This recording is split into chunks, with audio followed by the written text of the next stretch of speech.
Love Diary of a Schoolgirl. Daughter of the Soviet Union. We shall achieve the victory of communist labor. This slogan was commonly used in the USSR, and appeared on propaganda posters, banners, and in speeches. My story before the story, short biography. I was born in the USSR, more precisely, in the small town of Shalakovsky, in the Rostov region, on December 29, 1966. A nurse in the maternity ward tightly swaddled me from head to toe and placed me into the arms of my joyful parents. Waiting for me at home were a new wooden crib, a baby bathtub, and pacifiers. Disposable diapers didn't exist yet, so my mother sewed them from gauze.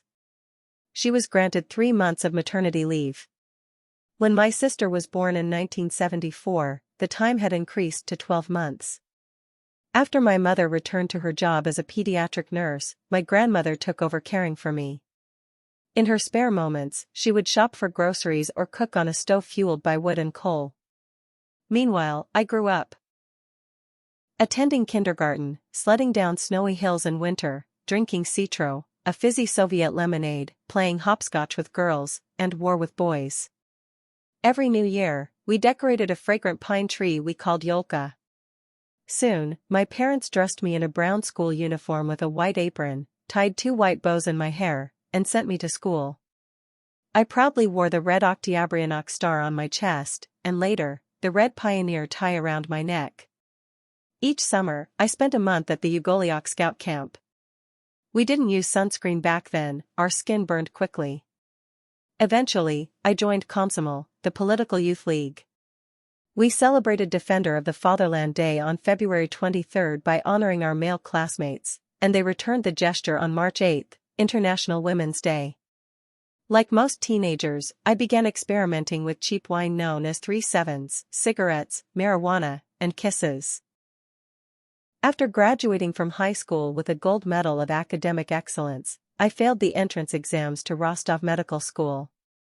Getting in was nearly impossible without a bribe, especially for a Jewish girl. Instead, I took a job mopping floors at a kindergarten called Little Red Riding Hood for a low salary. To improve my chances, I moved to Saratov, a city rumored to be less corrupt.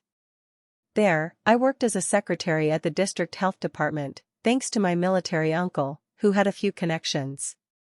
The following year, I reapplied, and was finally admitted to Saratov Medical School. In medical school, I fell in love often and wrote poetry.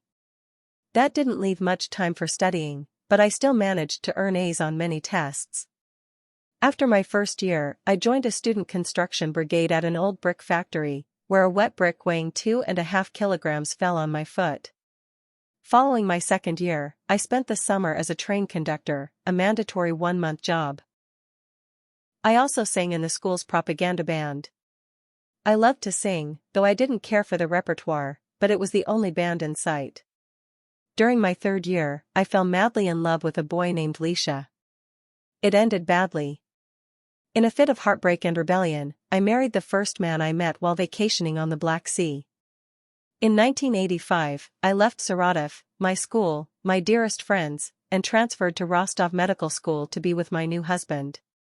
We had lived in a rented room with a smelly outdoor toilet. A year later, I divorced him. In 1990, I met my second husband. A year later, I graduated from Rostov Medical School, and my beautiful daughter Victoria was born. I completed my neurology residency and began working alongside my father in the neurology department. But that marriage, too, ended in divorce. On October 23, 1993, I landed in New York with my daughter, my sister Zhanna, and our parents.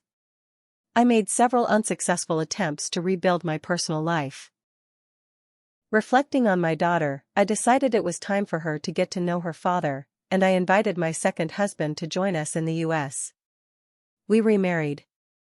Soon after, our second daughter, Nicole, was born. I learned a new language, completed ultrasound school, and became a diagnostic sonographer in the GYN department. I also returned to poetry, writing in Russian, and began publishing my books, which gradually filled the shelves. After 15 years in New York, I moved to San Diego in 2007 to live with the man I fell in love with at first sight, at a Russian poetry festival in Pennsylvania.